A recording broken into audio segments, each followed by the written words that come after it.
Mirë se vini në kanalin ton, mos harroni të bëni subscribe dhe të klikoni si përzieles për të marrë njoftimet më të reja.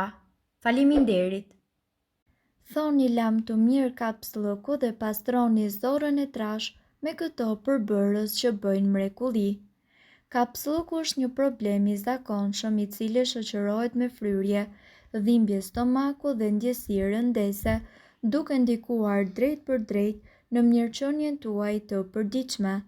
Shkaktarët më të shpesht lidhen njëkohësisht me dietën e varfër, mungesën e aktivitetit fizik dhe njëkohësisht hidratimin e pamjaftueshëm. Megjithëse disa fruta mund të jenë një zgjidhje natyrale dhe efektive për të përmirësuar tretjen dhe për të stimuluar lëvizjet e zorrëve. Kumbullat e thata renditen ndër më të rekomanduarat. Falë përmbajtjes së lartë të fibrave dhe të sorbitolit, një përbërës natyral me efekt laksativ, do të ndihmojë gjithashtu që ju të pastroni zorët tuaja. Konsumimi i tyre i rregullt mund të ndihmojë në rikthimin e ritmit normal të tretjes.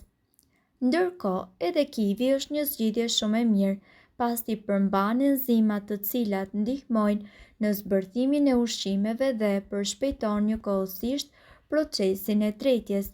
Studimet sugjerojnë se konsumimi i përditshëm i tij mund të reduktojë fryrjen dhe njëkohësisht të lehtësojë kapslëkun.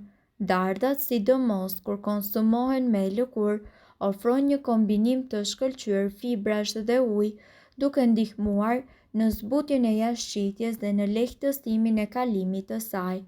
Ndërkohë, fiq të freskët ose të tharë njihen prej kohësh si një ilaç natyral për kapslëkun. Ato stimulojnë aktivitetin e zorrëve dhe janë veçanërisht efektiv kur konsumohen në mëngjes, pasi janë lënë në ujë gjatë natës. Megjithatë, ekspertët theksojnë se vetëm frutat nuk mjaftojnë. Për të patur efekt maksimal është e dobishme të pini mjaftueshëm ujë dhe njëkohësisht të jeni fizikisht aktiv, pasi këto faktorë ndihmojnë funksionimin normal të sistemit tuaj tretës.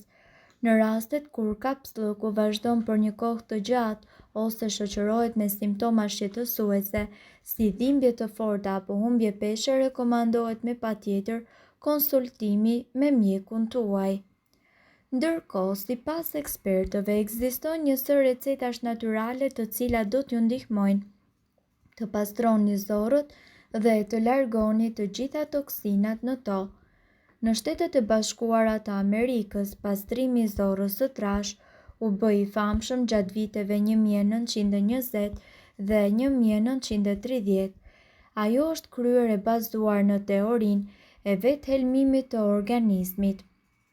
Mishi i patrazuar dhe njëkohësisht ushqime të tjera mund të shkaktojnë grumbullimin e toksinave dhe njëkohësisht të helmeve në trup. Këto toksina mund të shkaktojnë lodhje, dhimbje koke, shtim në peshë dhe energji të ulët.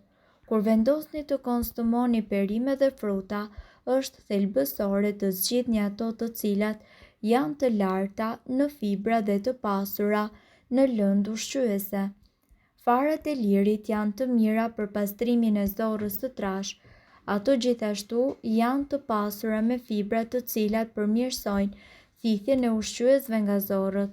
Farat e lirit do të ndihmojnë që ju të zvogëloni rrezikun e sëmundjeve të zorrës së trash, si edhe të mbroni zemrën nga sëmundjet kardiovaskulare.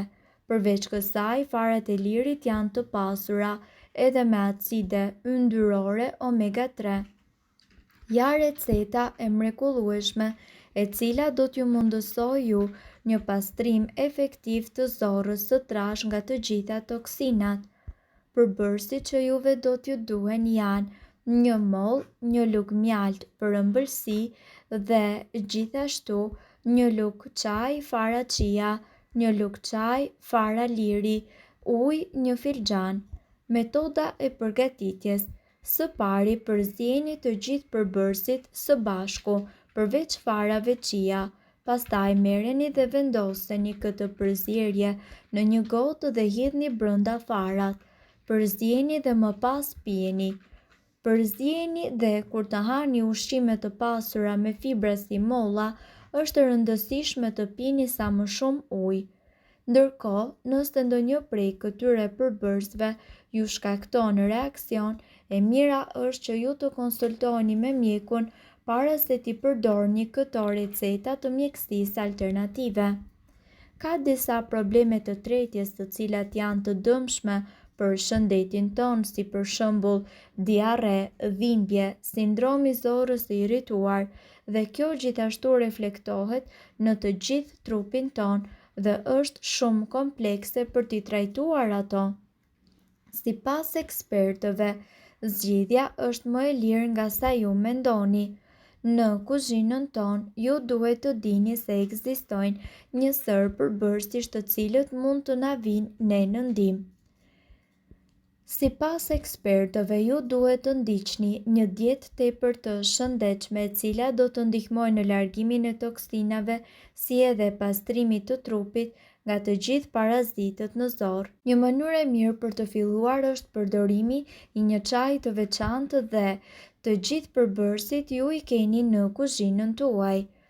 Përbërësit që juve do t'ju duhen janë xhenxhefil, mollë, limon dhe kripdeti, secili nga ata ka një funksion të veçantë në pastrimin e zorrës së trashë dhe do ta shohim në vijim të kësaj video të gjithë efektet pozitive që ofron secili prej tyre. Xhenxhefili përdoret për të trajtuar tretjen e dobët, për të rritur sekretimin e lëngjeve të tretjes dhe për të inkurajuar lëvizjen e zorrëve, duke ndihmuar kështu lirimin e jashtëqitjeve të trupit së bashku me mbeturinat dhe toksinat që ai përmban. Moll. Një fryrje çrregulluar mund të rregullohet me konsumimin e rregullt të fibrave dhe një nga avantazhet e mollës është furnizimi me shumë fibra. Fibrat të cilat gjenden pikërisht tek molla ndihmojnë në zbutjen e çdo çrregullimi, që nga kapslloku deri tek diarrea. Limon. Limoni përmban njëkohësisht shumë antioksidantë dhe një sasi të madhe të vitaminës C, e cila është e tretshme në ujë dhe për këtë arsye mund të kalojë lehtësisht në zorë dhe të shkatërrojë radikalet e lira dhe të gjitha toksinat e ndryshme. Një funksion që gjithashtu e bën limonin të jetë shumë efektiv, sidomos në parandalimin e sëmundjeve të këqija në zorë. Kripdeti. Kripa e detit mundet që të lirojë të gjithë mbajtjen e lëngjeve dhe kjo pije gjithashtu do të ndihmojë në pastrimin e toksinave nga trupi juaj. Përgatitja. Nxeheni ujin në një tigan derisa ai të jetë mjaft i nxehtë. Kur uji të ketë arritur nxehtësinë e përshtatshme, hidheni në një gotë, shtoni aty kripdeti dhe përzjeni. Shtoni lëng molle, lëng xhenxhefili dhe njëkohësisht lëng limoni. Pijeni çajin çdo mëngjes eso dhe sigurisht në temperaturën e dhomës. Pijeni përsëri para drekës dhe përsëri në mbrëmje. Është shumë e rëndësishme që ju të pini 6 deri në 8 gota ujë gjatë ditës, pasi kjo do ju ndihmojë edhe në largimin e toksinave nga zorët. Gjithmonë kujdesuni që të konsumoni ushqime sa më të shëndetshme për të mbajtur zorët tuaja larg toksinave dhe të pastra, si edhe të shmangni problemet me tretjen dhe grumbullimin e kapslokut që mund të çojë në fryrje të barkut dhe shtim të papritur në peshë.